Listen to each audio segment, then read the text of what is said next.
That would be amazing. Maybe I'll just get started while you're pulling that up. I'll tell you a little bit about myself. So you can go to the next slide. My name's Iliana Rocha. I'm the president and lead coach at ClubNet Solutions, Inc.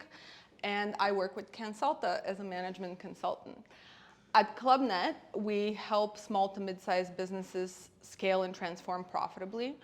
So we do that through people, process, technology. And whereas my partner handles the technology piece, I'm the kind of like lead coach, process person. And even though my background is very heavy in terms of like strategy, planning, project management, and so on, my real passion truly is coaching. And I have a passion specifically to work with women who are in typically male-dominated industries, who maybe are next generation leaders. And I love working with them because I'm on a mission to build humane workplaces. And you see some of that coaching passion come through, but today I'm really talking to you about another passion of mine, which is organizational behavior. I know, right? I must be a riot at parties. So we'll kind of go on a little bit of a journey today first, and we'll talk about what management has started off as, and then what does it look like now, and what do we have to look forward to in the future. So bear with me, this is going to be a semi-short walk. All right, so we start off at the 19th century, right? Like the Industrial Revolution has come about. We crawl from the farm into the factory, and we're like, shit, we don't know what we're doing. Like, how are we gonna make this work, right? And Taylorism comes about. And Winslow Taylor was the first person to bring scientific management about, and he put forward the idea that there is one right way to do each task. And then bosses around the world like latched onto that, and command and control structures that we all know and hate came about, right? So if your leader comes and tries to micromanage you, Taylor is the guy to blame for that, right? So he manages to get like increased output, we get efficiency and all that kind of stuff, but the workforce is pissed, right? Like in data and efficiency we trust, but who thought that coffee breaks are this important? So we start to course correct later on, right? So Maslow's hierarchy of needs comes about. We have the human and the worker movements that fight for the 5-day week and all that great stuff. We get theory X and Y, and I always laugh about that one because it's touted as such an important piece, but really it was literally like, people are either lazy or not lazy, do with that as you will, right? So we're trying to tackle some of these challenges, but it's not going great. And then towards the mid of the 20th century comes Peter Drucker. And he really revolutionizes what we know about management. He puts humans front and center. He talks about context-driven management. He talks about the need to adapt and evolve as organizations. And we were like, cool story, bro. Not gonna happen, we're gonna bastardize everything that you put forward. And he knew, like he went out there and said, you know, you can't take everything that I have put forward as dogma. It is not a template that you can replicate. These are principles. We adopted management by objectives. We are not doing it the way that it was designed. I imagine he spins in his grave every single time we go through our quarterly reviews.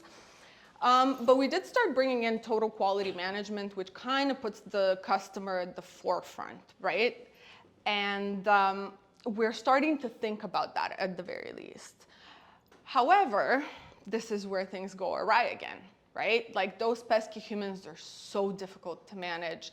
So we're just gonna double down on business process reengineering. Because you know what? We can manage the hell out of that process and it's gonna give us the results that we want.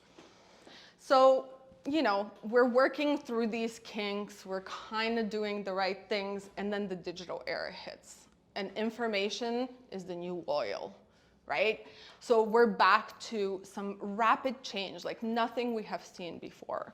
The rate of change has accelerated like crazy. And we start modernizing a little bit, right? Like we're talking about systems thinking, we're talking about knowledge management, which by the way, that's a Drucker piece, right? So we're talking about a century later, now we're coming to terms with it. We're talking about lean and agile, right? The Agile Manifesto was written in February of 2001. We start adopting it. We start talking about what it looks like to move agile beyond just individual teams and having scaled agile frameworks that allow organizations in general to be responsive to their environment. And then everything goes to crap because COVID hits, we have the Great Resignation, then we have tech layoffs, and we're just going through this and we're like, okay, well, what does the future hold, right? So hindsight, maybe 2020. I asked the AI what I thought that the future was gonna hold. So ChatGPT basically was like, change, change, and more change, right? Volatility, uncertainty, complexity, ambiguity, it's not going away anytime soon.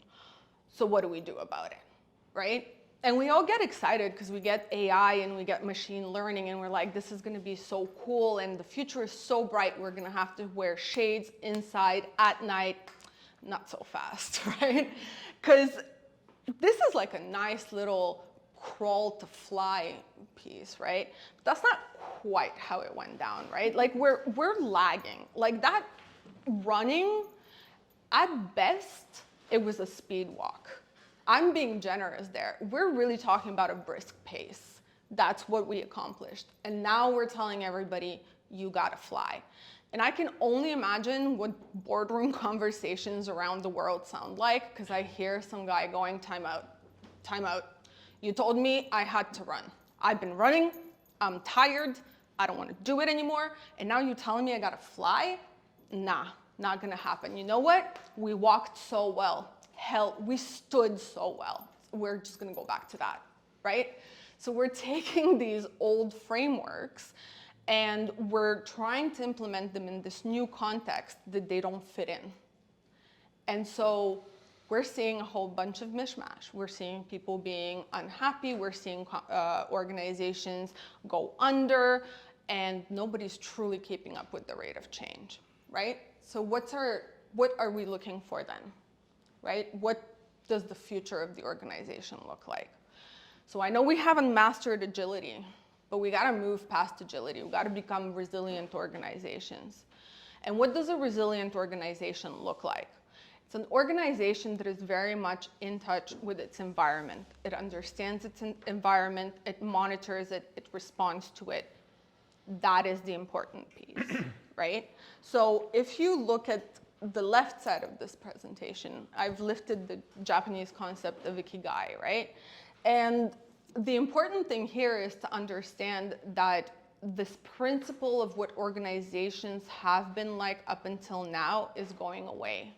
We can no longer socialize losses and privatize profits. Like the world just won't stand for it. We as organizations have to be responsive to the environment, and that includes our societal expectations, it includes what our customers want from us, it includes what our employees want from us, right? So and this isn't just like a point in time. It's not like you can get to this and then you're like, cool, I'm resilient, I'm moving on. Innovation is a process. It's not a point in time event.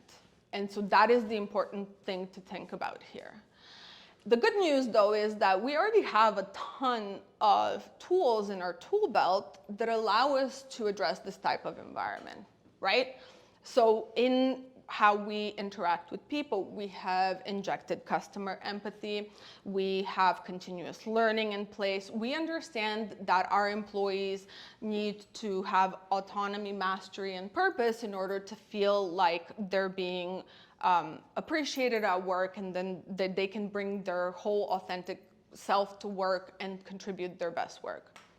We also have processes that we can leverage, right? Like we have, as I mentioned earlier, we have started working on agile development. It has now moved out of the software industry and is growing into sort of like a bigger movement that is not just about project delivery, it is about how organizations behave. And if I had to put money on something, it wouldn't be SAFE, which stands for Scaled Agile Frameworks. To me, that is like something where I'm in a command and control structure and I said I want to be agile, and that's sort of like fitting the square piece into the round hole. If I had to put my money on something, it would be disciplined agile that is going to win out, because it looks at the organizational context, and it also gives you opportunities to address how you operate in that context based on what the implications are.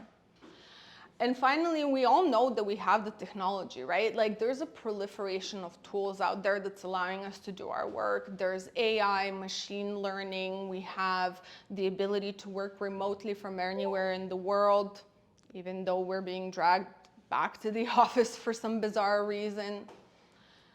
So what does all of this tell us, right? So I've told you that we have the tools, but I've also told you that something's not working, really. So what is that something that's not working?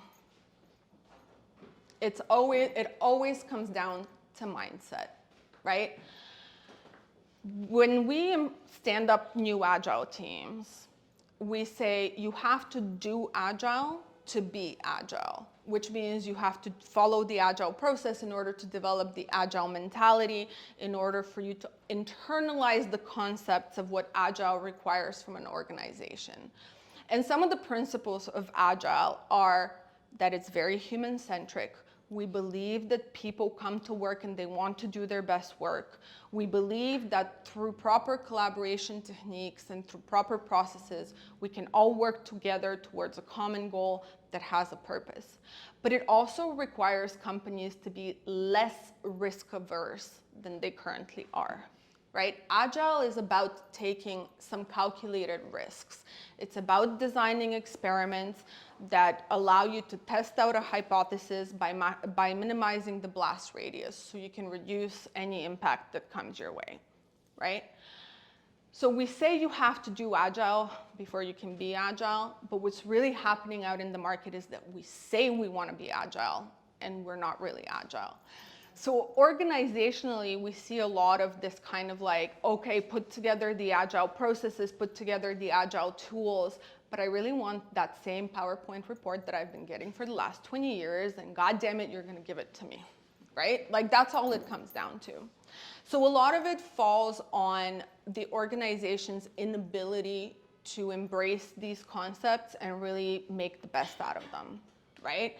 And we see a lot of like agile in name only, and a lot of, funnily enough, rigidity in how we adhere to agile.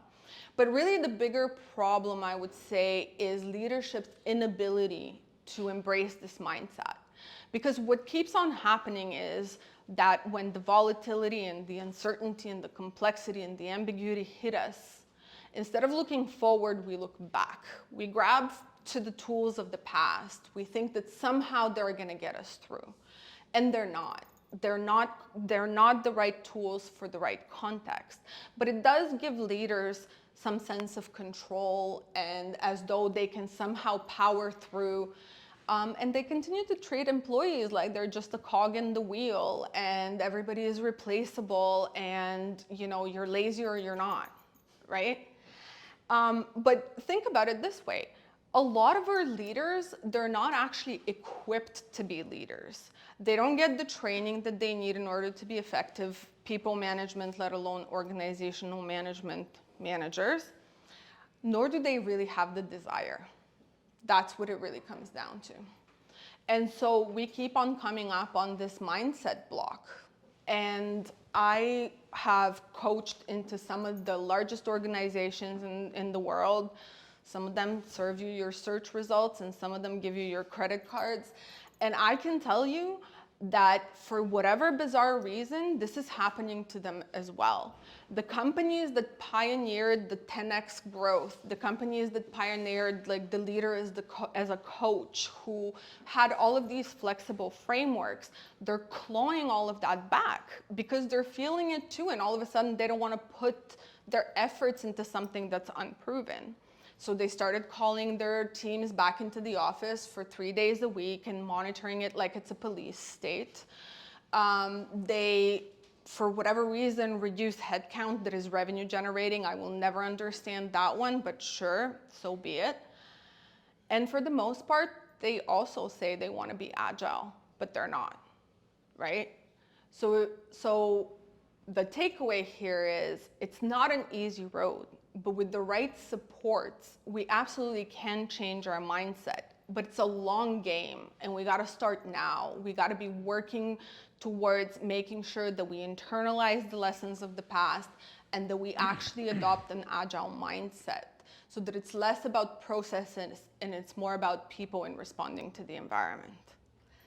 So if I can leave you with one final thought, it's that change is inevitable. It's gonna come our way. We all have a role to play, and we all have a role to play in embracing it and in pushing it forward. And if we ignored Peter Drucker up until now, I really hope we don't ignore him going forward, because he said, it is not necessary to change because survival is not mandatory. Thank you.